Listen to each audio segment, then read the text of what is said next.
భక్తులందరూ కూడా ఎక్కడ వాళ్ళు అక్కడ కూర్చోండి. ఇంకా కళ్యాణ కార్యక్రమం పూర్తి కాలేదు.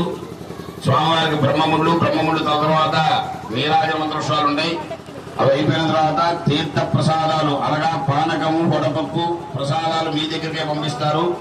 అందరూ కూడా స్వామివారి పానకము వడపప్పు ప్రసాదం స్వీకరించి అప్పుడు ఇక్కడి నుంచి వెళ్ళండి.